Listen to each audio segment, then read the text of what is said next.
Meaning of hypocritical. Hypocritical. Hypocritical. Hypocritical. Hypocritical.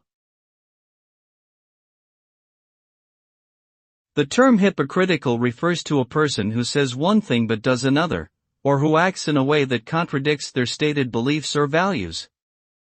This can be seen as a form of dishonesty or insincerity, as the person is not living up to their own standards. Hypocrisy can often be frustrating or hurtful for others, particularly if they have put trust or faith in the individual.